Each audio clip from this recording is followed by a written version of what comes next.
आप सभी भाई बहनों का आध्यात्मिक ज्ञानात्मक चैनल की ब्रह्म मुहूर्त ज्ञान उपदेश कक्षा में एक बार फिर स्वागत है। आज की चर्चा का विषय है संस्कार। और इस संस्कारों पे तो लगभग प्रतिदिन ही हमारी कुछ ना कुछ प्रत्यक्ष रूप से अप्रत्यक्ष रूप से चर्चाएं होती रहती है। लेकिन आज हमने संस्कार के नीचे देखे 16 और 14 शब्द अंक लिखा है, यानी कि इन दोनों ही स्थितियों में, क्योंकि शास्त्रों में तो देखिए 16 संस्कार समझाए गए और इन संस्कारों के ऊपर भी हमारी चर्चाएं अलग अलग दृष्टिकोण से भी होती हैं। आज हमने देखिए 16 के साथ ही एक 14 यानी कि 14 का एक अंक कुछ विशेष दृष्टिकोण से लिखा है। और नीचे हमने देखिए गर्भाधान और अंत्येष्टि।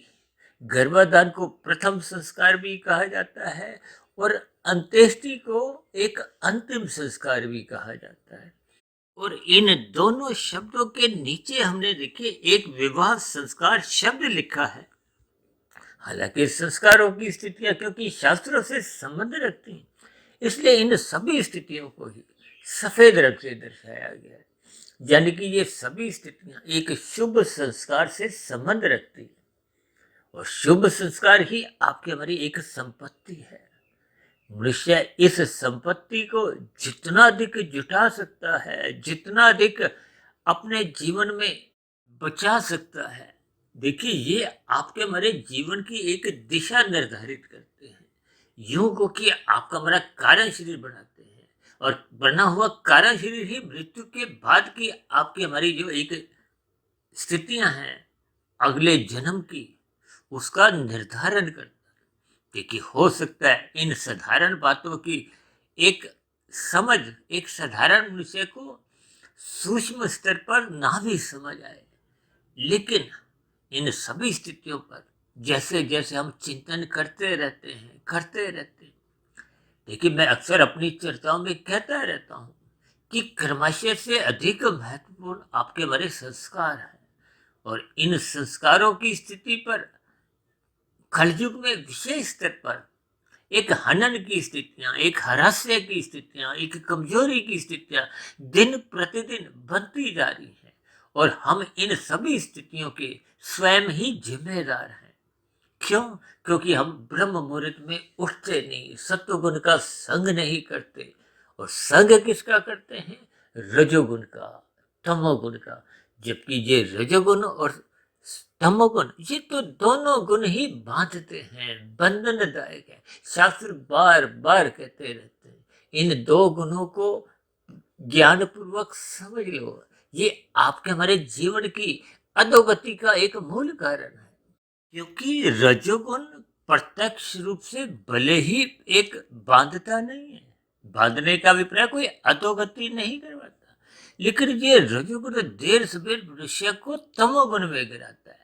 कब? जब रजोगुण सतोगुण की लगाम से मर्यादित नहीं रहता।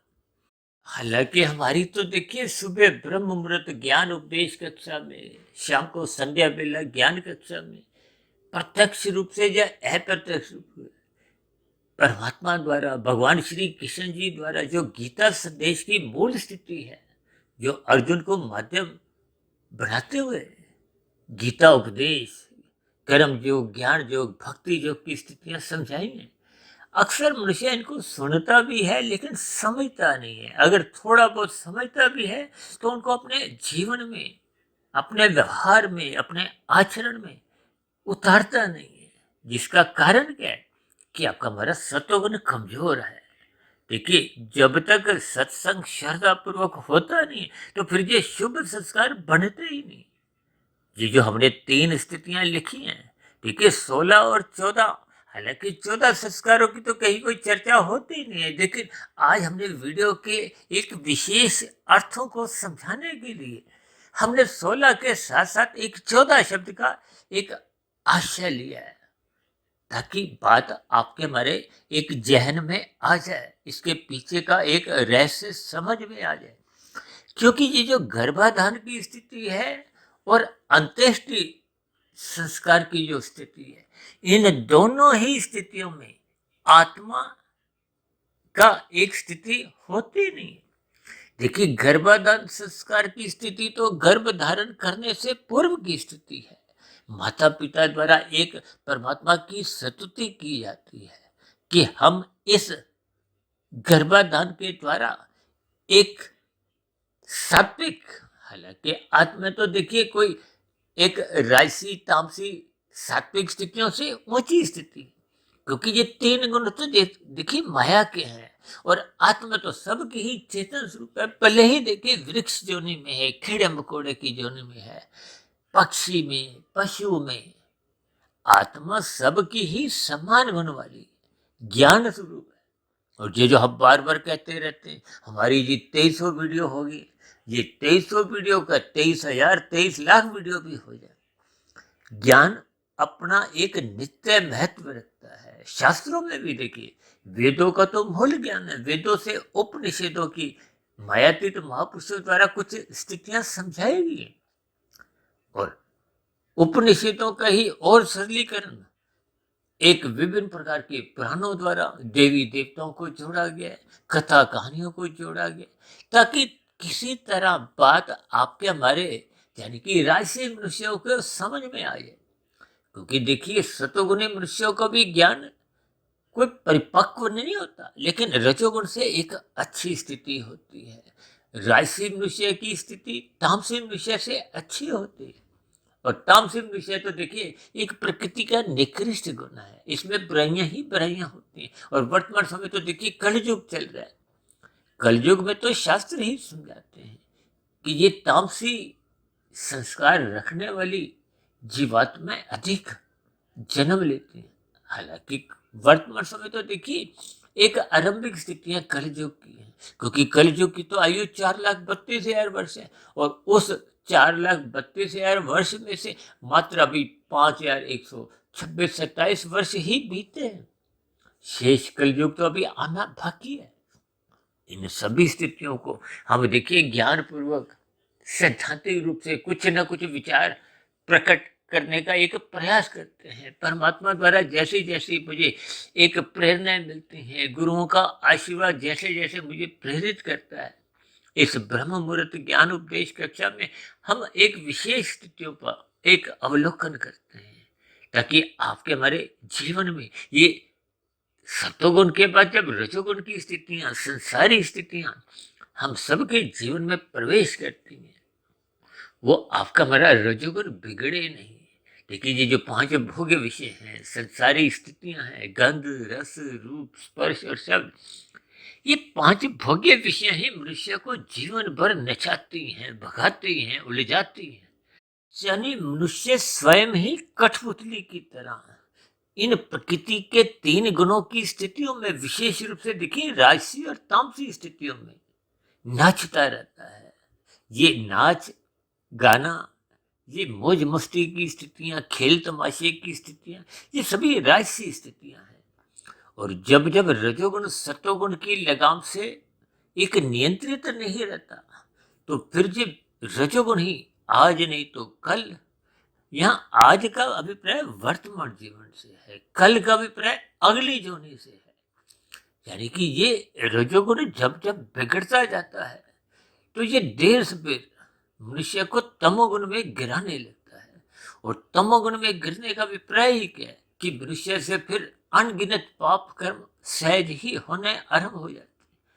भागवत पुराण में तो देखिए स्पष्ट शब्दों में समझाया गया है। आज देखिए भारत जैसे आध्यात्मिक देश में जगह जगह भागवत पुराण की एक साप्ताहिक जग होते हुए दिखाई देते हैं। अब तो विदेशों में भी कुछ ऐसे ही जग होते हुए दिखाई देते हैं और लाखों नहीं करोड़ों लोग इनसे जुड़े रहते हैं।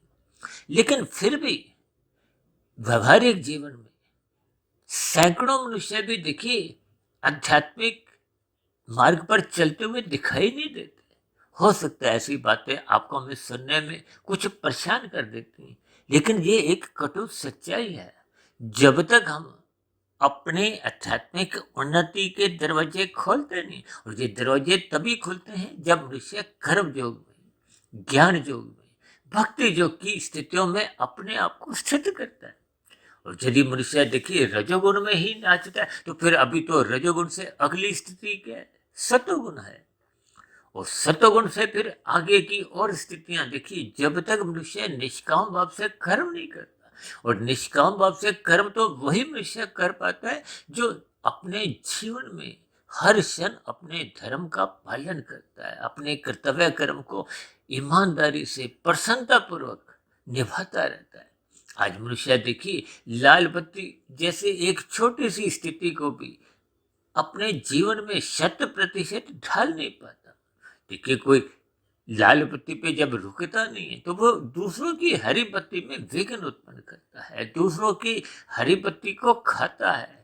देखिए, दूसरों का कहीं भी किसी भी अंश में यदि आप हिस्सा खाते हैं तो उस खाए गए हिस्से का आपको ही खामियाजा भुगतना पड़ता है, परिणाम भुगतना पड़ता है। यानी कि आने वाले समय में फिर प्रतिकूल परिस्थितियों में दुख रूपी परिणाम आपको हमें भोगने पड़ते हैं। देखिए, ये सभी सरल बातें मनुष्य कभी कभी समझ नहीं पाता। अक्सर मनुष्य देखिए यहाँ के जितने भी चलानों के प्रति तो सचेत रहता है, लेकिन परमात्मा की तो देखिए कर्मफल सिद्धांत की एक व्यवस्था है, प्रकृति एक अदालत है। यहाँ कोई पुलिस विभाग, कोई न्यायालय की स्थितियां, कोई गवाह की स्थितियां की जरूरत ही नहीं पड़ती। यहाँ की स्थितियों में तो देखिए ये सभी एक उलझनों में आपके मरे पाप कर्म कभी कभी उन स्थितियों से, यानी कि प्रतिकूल परिस्थितियों से, डर से बच भी जाते हैं। क्योंकि हम सभी भाई बहनों की देखिए एक सीमित स्थितियां हैं, हम सर्वव्यापी नहीं है। परमात्मा की सत्ता तो सर्वव्यापी है, हर क्षण आपको हमें एक आपके मेरे कर्मों को नोट करती है। जबकि आप और हम देखिए इन सभी स्थितियों को कभी कभी हल्के में लेते हैं। हम तो बार बार चर्चाएं करते रहते हैं कि कर्मफल सिद्धांत की स्थितियों को समझो। हालांकि भगवान श्री कृष्ण जी ने तो गीता में ही सात्विक मनुष्यों के लिए ही कुछ ऐसी बात कही है कि अच्छे अच्छे बुद्धिमान मनुष्य भी कर्मफल सिद्धांत की बारीकियों को समझ नहीं पाते। तो फिर आप और हम देखिए राजसी तामसी मनुष्य तो ज्ञान के स्तर पर और भी निचली स्थितियों में होते हैं। अक्सर मैं अपनी चर्चाओं में देखिए साधारण शब्दों द्वारा सात्विक स्थिति को सूर्य के प्रकाश से जोड़ता हूँ, और राजसी स्थिति को एक चांद के प्रकाश से जोड़ता हूँ, और तामसी स्थिति को एक तारे के प्रकाश से। इन सभी स्थितियों को आप एक साधारण स्तर पर समझ सकते हो कि तारे का प्रकाश कितना है, चांद का प्रकाश कितना है, भले ही पूर्णिमा का चांद हो, और सूर्य का प्रकाश कितना है। तो फिर महासूर्य जो परमात्मा है, जो एक पूर्ण ज्ञान स्वरूप सत्ता के साथ साथ मुख्य रूप से तो आनंद स्वरूप सत्ता है। देखिए, आत्मा को ज्ञान स्वरूप कहा गया, परमात्मा को आनंद स्वरूप एक सच्चिदानंद कहा जाता है। यानी कि आनंद में पूर्ण ज्ञान रहता है, और आपके हमारी आत्मा भले ही ज्ञान स्वरूप है, और जब तक हम मायातीत की स्थिति को प्राप्त नहीं होते, यानी कि जब तक हम मूल ज्ञान स्वरूप स्थिति को लौटते नहीं, तब तक हम देखिए इस माया के जंजाल में कम अधिक उलझे रहते हैं। देखिए, ये सभी स्थितियां आपको हमें ज्ञान पूर्वक समझनी चाहिए। और ये जो आज हमने संस्कारों की बातें छेड़ी हैं, ये 16 और 14, देखिए 16 संस्कार तो देखिए गर्भाधान प्रथम संस्कार है, और बीच के जो छोटे छोटे कितने ही संस्कार हैं, चाहे वो नामकरण संस्कार है, चाहे और भी देखिए मुख्य संस्कार है। मुख्य रूप से देखिए हमने आज 3 स्थितियों पर एक प्रकाश डाला। एक विवाह संस्कार, जो कि एक जीवावस्था की स्थितियों में तन के स्तर पर जो रजोगुण की स्थितियां हैं, और संसार के प्रवाह को देखते हुए इस विवाह संस्कार का एक विशेष महत्व संसार में माना गया है। भौतिक स्तर पर देखिए इस विवाह को भोग दृष्टिकोण से देखा जाता है, जबकि आध्यात्मिक दृष्टिकोण से इसको एक विशेष स्तर पर सत्वगुण से जोड़ा जाता है। यूं तो देखिए सभी के सभी शुभ संस्कार एक सात्विक स्थिति को प्रदान करते हैं। आपकी हमारी सात्विक स्थिति बनी रहे, इसलिए तो ये संस्कारों की स्थितियां बनाएगी। हालांकि साधारण स्तर पर जब जब हम संस्कार शब्द बोलते हैं तो इसका अर्थ शुभ संस्कारों से ही लिया जाता है। लेकिन जब हम तकनीकी रूप से बात करते हैं तो फिर हम शुभ संस्कार, अशुभ संस्कार, यानी कि अच्छे संस्कार, बुरे संस्कार शब्द भी बोल देते हैं। जैसे हम कहते हैं ना जन्मदिन, अब किसी का जन्म देखिए दिन में हुआ है, शाम को हुआ है, रात को हुआ है, यानी कि 24 घंटे में दिन रात की जो अलग अलग स्थितियां हैं, लेकिन बोलने में एक दिन शब्द कहा जाता है। दिन का अभिप्राय प्रकाश की स्थिति से, ज्ञान की स्थिति से। इसलिए तो बार बार कहा जाता है कि मनुष्य को ज्ञान में स्थिति में रहना चाहिए। ये आपका हमारा मूल स्वरूप है, और मूल स्वरूप रखने के लिए शास्त्र बार बार हमें कहते रहते हैं सत्संग करो भाई, सत्संग करो। अब सत्संग करने का अभिप्राय क्या है कि हम अपने जीवन में तामसिक स्थितियों से बचें। ये भागवत पुराण में दूध कीड़ा, मदपान, स्त्री संग, हिंसा और अनीतिगत कार्यों से कमाया गया था। ये 5 निंदनीय स्थानों के लिए बार बार स्पष्ट शब्दों में रोका गया है कि इनका संग मत करो। आजकल युग में कोई मनुष्य इन 5 का ही संग करता है, कोई 4 का संग करता है, कोई 3 का, कोई 2 का, कोई 1 का। तो फिर ऐसी स्थितियों में आपके मेरे जीवन में देखिए ये जो शुभ संस्कारों की स्थितियां हैं, ये फिर सही दिशा में जा नहीं पाती।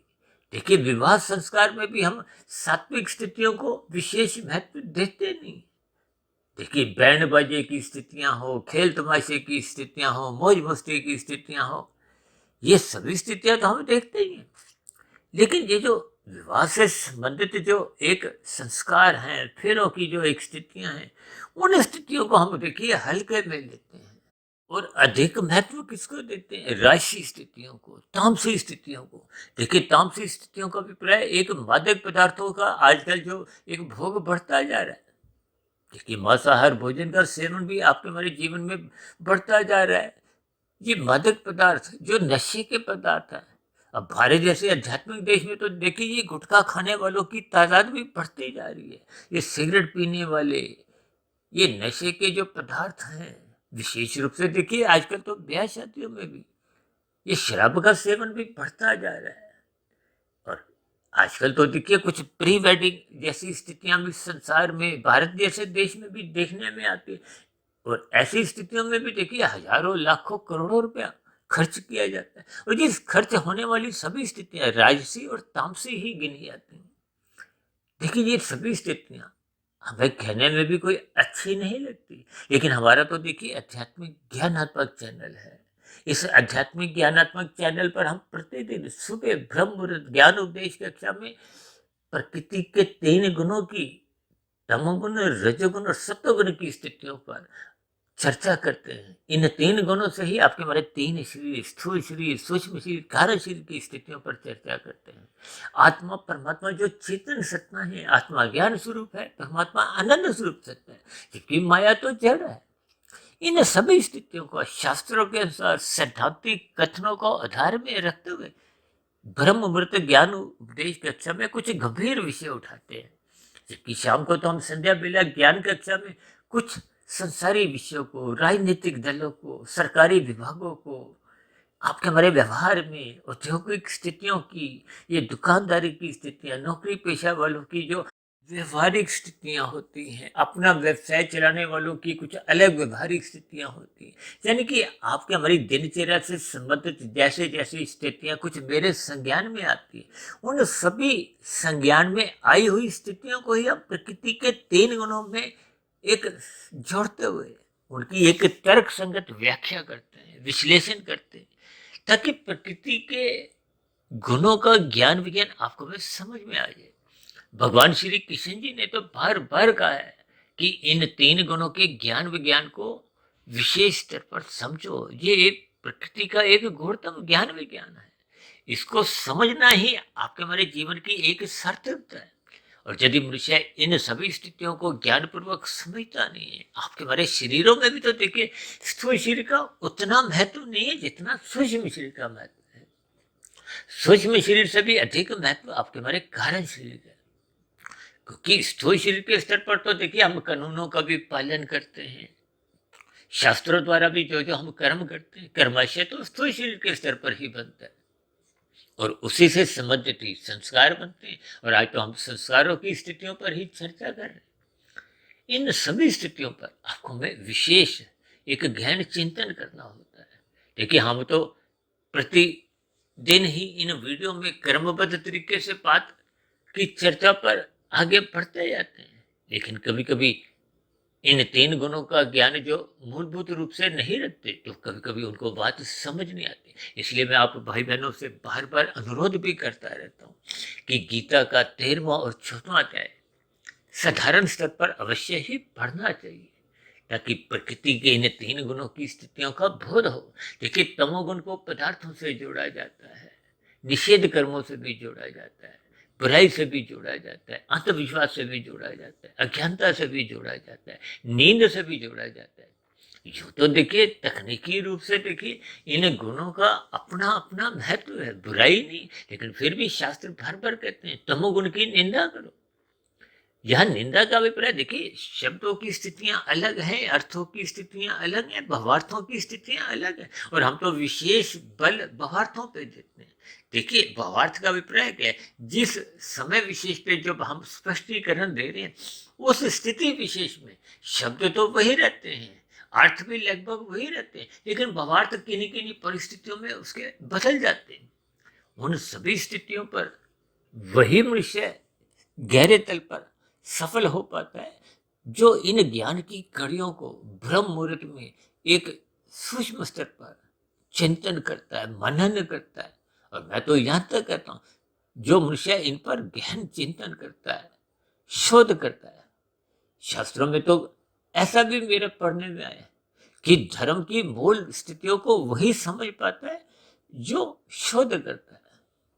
ये शास्त्रों में ऐसी स्थितियां समझाई गई, और मनुष्य देखिए सुनता ही नहीं है, तो चिंतन मनन की स्थितियां तो दूर की बात है। तो फिर ये जो शोध की स्थिति है, अनुसंधान की स्थिति है, भले ही भौतिक स्तर पर हम कितना ही अनुसंधान करते रहते हैं, शोध करते रहते हैं, और अपने व्यवसाय में भी हम शोध करते रहते हैं, लेकिन आध्यात्मिक दुनिया में हम पिछड़ जाते हैं। हम शब्दों के स्तर पर भी देखिए अनसुनी बातें, कोई ही एक स्तर पर सत्संग की बातों को सुनते क्या है, अनसुना कर देते हैं। देखिए, राजसी मनुष्य तो श्रद्धापूर्वक सुनता भी नहीं है। अब तामसिक मनुष्य तो देखिए दोनों कान अपने बंद ही रखता है, यानी कि वो तामसिक मनुष्य सात्विक ज्ञानमय स्थितियों को सुनते ही नहीं। कभी कभी हम कहते हैं ना, बच्चे हमारी बात सुनते ही नहीं, ध्यान ही नहीं देते, अनसुना कर देते हैं। अब दुर्योधन ने भी तो भगवान श्री कृष्ण जी की बातों को सुना ही नहीं, और परिणाम आप पर हम भली बातें जानते हैं, समझते हैं, लेकिन फिर भी अपने व्यवहार में हम जब दुर्योधन ही बने रहते हैं, अर्जुन बनते नहीं है, तो फिर आपके हमारे जीवन में जो बड़ा भविष्य है, वो फिर एक सात्विक दिशा की ओर चल नहीं पाता। देखिए, ये बहुत ही सरल स्थितियों में आपको मैं इस ज्ञानपूर्वक स्थितियों को समझना चाहिए। इसलिए आज हमने देखी ये जो गर्भाधान और अंत्येष्टि संस्कार को देखिए एक विशेष स्तर पर, देखिए दोनों ही स्थितियों में, गर्भाधान की स्थिति में अभी आत्मा का प्रवेश हुआ ही नहीं है, और अंत्येष्टि संस्कार में जो आत्मा आई थी, जो अपने जीवन काल में अपना जीवन बिताकर अपने कर्मों की लेखा जोखा लेकर, यानी कि अपने सूक्ष्म और कारण शरीर के साथ, परमात्मा के साथ, वो अपने नए जीवन में एक प्रवेश कर चुकी है, जो उस प्रक्रिया में आगे बढ़ चुकी है। यानी कि इस अंत्येष्टि संस्कार में हम जितनी भी स्थितियां करते हैं, जो भी प्रक्रियाओं से गुजरते हैं, उस स्थिति विशेष में भी देखिए वो आत्मा वहां स्थित नहीं होती। मात्र इन स्थितियों पर ही मैंने एक विशेष एक चित्रण किया है, यानी कि गर्भाधान की स्थिति में अभी आत्मा आई ही नहीं है, और अंत्येष्टि संस्कार के समय वो आत्मा जा चुकी है। जबकि ये जो नीचे हमने विवाह का संस्कार लिखा है, उस स्थिति विशेष को तो आप और हम भली भांति परिचित है। यानी कि 16 संस्कारों में गर्भाधान संस्कार और अंत्येष्टि संस्कार को यदि हम अलग कर देते हैं, तो शेष कितने बचते हैं? 14 संस्कार। उन 14 संस्कारों में ही एक विशेष महत्ता आपके हमारे जीवन में ये विवाह संस्कार की है।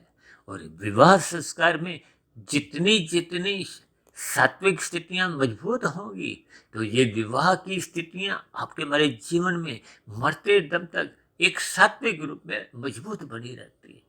और यदि इन विवाह के संस्कारों में देखिए तामसी राशि स्थितियों का ही बोलबाला रहता है, देखिए हम जितनी भी शॉपिंग करते हैं, सजने संवरने की स्थितियां हैं, ये सब तामसी राशि ही स्थितियां हैं।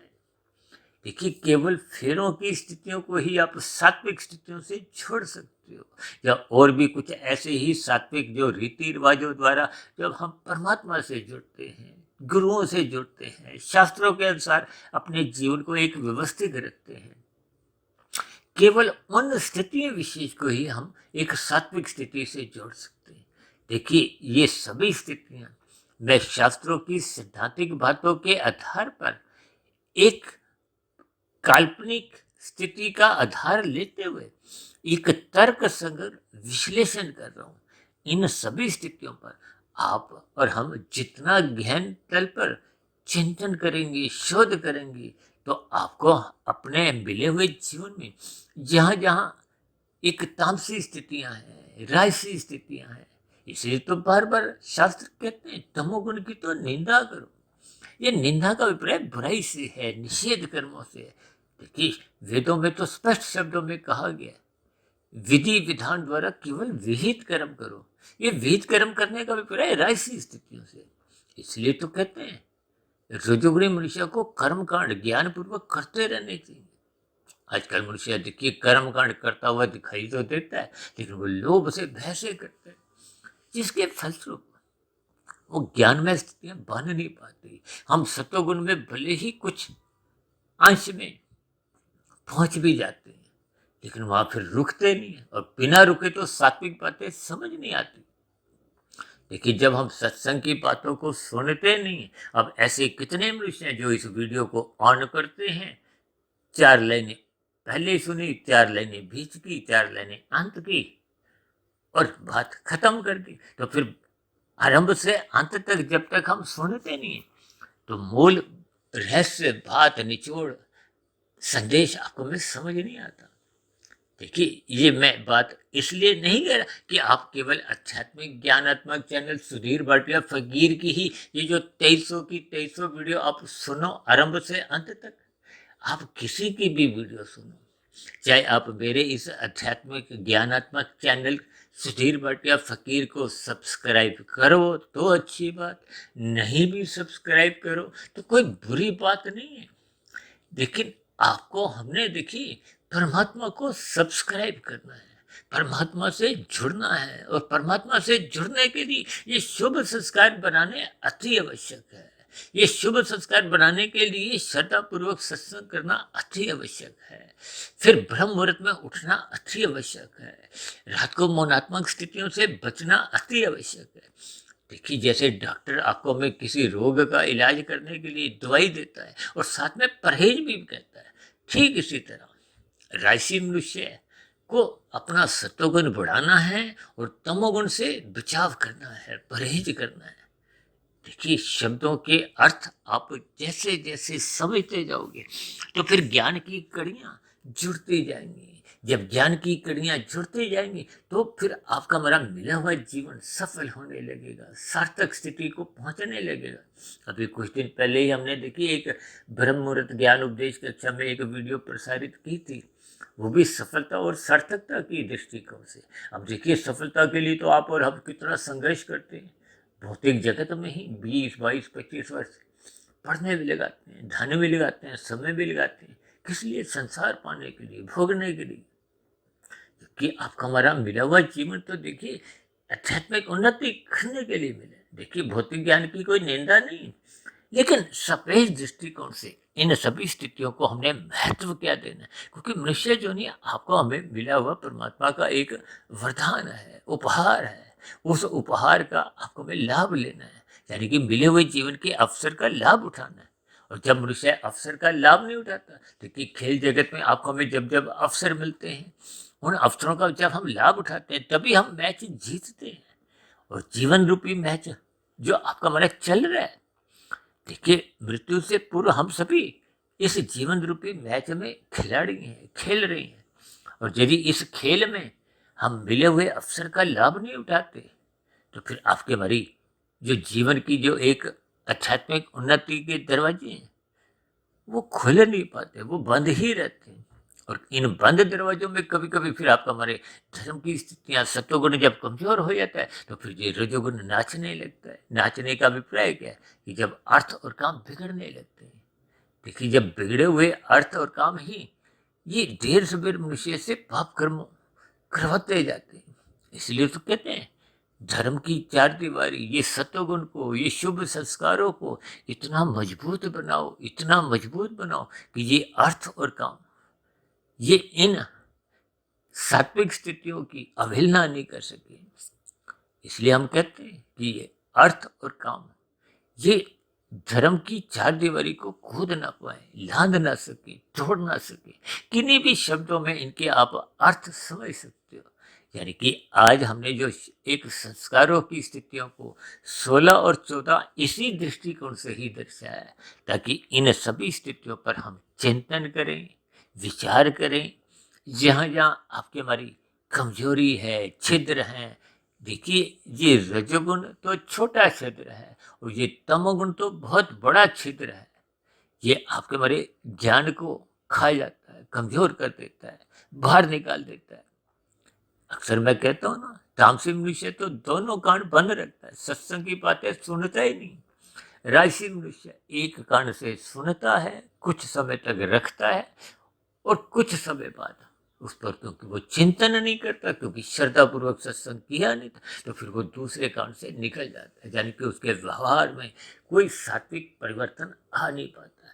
ऐसी बातें हो सकता है एक साधारण मनुष्य को सुनने में अच्छी नहीं लगती, हमें भी बोलने में अच्छी नहीं लगती, लेकिन आपके हमारे जीवन में सात्विक स्थितियाँ मजबूत हों तो ये बातें कभी कभी एक दवाई के रूप में भी कहनी पड़ती है, ताकि हम सभी भाई बहन सात्विक बने। सात्विक बनते बनते ही हम आध्यात्मिक बनते हैं और आध्यात्मिक बनते बनते ही आपकी हमारी आध्यात्मिक उन्नति के दरवाजे खुलते हैं। अन्यथा आपके हमारे जीवन में ये तामसी राजसी स्थितियाँ सहज ही बनी रहती हैं। इनके लिए आपको हमें कोई प्रयास नहीं करना पड़ता। यानी कि कहते हैं ना कि सत्संग के लिए तो प्रयास करना पड़ता है, सत्संग करना पड़ता है, जबकि कुसंग तो सहज ही होता है। इन सभी स्थितियों पर आपको भावार्थ रूप में चिंतन करना होगा, शुभ संस्कार बनाने होंगे। इस गर्भाधान की और अंत्येष्टि के संस्कारों से आपको में कुछ ज्ञान लेना है, शिक्षा लेनी है। ये देखिए अंत्येष्टि संस्कार करने से उस मरने वाले की आत्मा को, जो हम कभी कभी कुछ भ्रमवश कुछ स्थितियों पर विचार करते हैं, देखिए वो आपके हमारे स्वयं के बचे हुए जीवन में सुधार करने के लिए। देखिए हो सकता है कुछ बातें आपको मेरी एक व्यक्तिगत समझ में आ रही हो किसी भी तरह से। देखिए ये मेरा एक तर्क संगत अपना एक विश्लेषण है, क्योंकि मरने वाले की आत्मा जैसी जैसी उसने लेखा जोखा तैयार किया था अंतिम सांस से पूर्व, वो कर्मों का लेखा जोखा, संस्कारों की स्थितियां, वही लेकर वो अगले यात्रा पर, अगले जोनी की स्थितियों पर अपना एक स्थितियां बनाता है। लेकिन आपके हमारे जीवन में देखिए जब तक हम अभी जीवित अवस्था में हैं, जैसे हम परीक्षा में बैठे हैं तो आप और हम देखिए उत्तर लिखने के लिए स्वतंत्र हैं। लिखे हुए उत्तरों पर ही आपको हमें नंबर मिलते हैं। इन सभी स्थितियों के आप भावार्थ समझिए और यथासंभव अपने मिले हुए जीवन के बचे हुए समय में हम सात्विक स्थिति मजबूत करने के प्रयास जारी रखें, ताकि हम सभी भाई बहनों की आध्यात्मिक उन्नति की स्थितियां मजबूत हो, आपका हमारा मिला हुआ जीवन सार्थक हो। क्योंकि सफलताएं भौतिक स्तर पर हम जितनी भी अर्जित कर लेते हैं, चाहे प्रधानमंत्री बन जाए, चाहे बड़े से बड़े उद्योगपति, चाहे फिल्मी जगत के सुपरस्टार रहे हो, चाहे खेल जगत के नामी गिनामी खिलाड़ी भी हो, ये सभी भौतिक उपलब्धियां मरते समय तक ही एक बनी रहती है। और कभी कभी तो कुछ ये सभी स्थितियां मृत्यु काल तक भी आपके हमारे काम नहीं आती। कुछ ऐसी स्थितियां देखी जब स्थूल शरीर के स्तर पर कुछ शिथिलताएं आ जाती। ऐसे कितने ही मनुष्य हैं जिनके पास पद भी था, धन भी था, लेकिन शरीर की अपंगता है। देखिए कभी कभी हम स्थूल शरीर के स्तर पर मल और मूत्र त्यागने के लिए भी कृत्रिम यंत्रों का सहारा लेते हैं। खाना एक तरल रूप में लेने के लिए भी आपको हमें कृत्रिम यंत्रों का सहारा लेना पड़ता है। इनके आप देखिए संदेश समझिए। जबकि आध्यात्मिक उन्नति एक मानसिक स्थिति है। मन के स्तर पर तो हम जैसा जैसा चिंतन करते हैं, जिससे जुड़ते हैं, यानी कि परमात्मा गुरु से हम जितना जितना जुड़ते हैं, शास्त्रों से जुड़ते हैं, उतनी उतनी आपके हमारी कार्य शरीर शुद्ध होता है, पवित्र होता है। यानी कि आध्यात्मिक उन्नति हम जितने स्तर पे कर लेते हैं वो तो मरने के बाद भी सुरक्षित बनी रहती है। आपको हमें पुनः मनुष्य योनि का जन्म मिलता है, संस्कारी माता पिता मिलते हैं, गुरुजनों का संग सहज ही उपलब्ध होता है ताकि हम आगे की आध्यात्मिक यात्रा पर पुनः लग जाए। जबकि भौतिक उन्नति तो हम जितनी भी करते हैं वो तो मरने के साथ ही समाप्त समझी जाती है। इन सभी स्थितियों पर ज्ञानपूर्वक आप चिंतन करें और जथा संभव इन संस्कारों की स्थितियों को मजबूत करते हुए अपनी सात्विक स्थिति मजबूत करें। तो ऐसी सभी शुभ स्थितियां, शुभ संस्कारों की स्थितियां आपके हमारे जीवन में भी बनना आरंभ हो। इन्हीं शुभकामनाओं के साथ चर्चा विशेष को अब यहीं विश्राम देते हैं। शाम को फिर मिलते हैं संध्या बेला ज्ञान कक्षा में। तब तक आप अपने आध्यात्मिक मित्र सुधीर भाटिया फकीर को इजाजत दें। फिर भी वीडियो संबंधित आपके मन में कोई प्रश्न उठ रहा हो, कोई मेरी कही गई बातें आपको तर्क संगत सही नहीं लगती, क्योंकि आज हमने देखिए कुछ बातें तो सैद्धांतिक स्तर पे रखी हैं, कुछ बातें मैंने व्यक्तिगत अपने अनुभव के आधार पे भी एक समझाने का प्रयास किया। जिन जिन बातों से आप सहमत हो उन पर आप चलना आरंभ करो।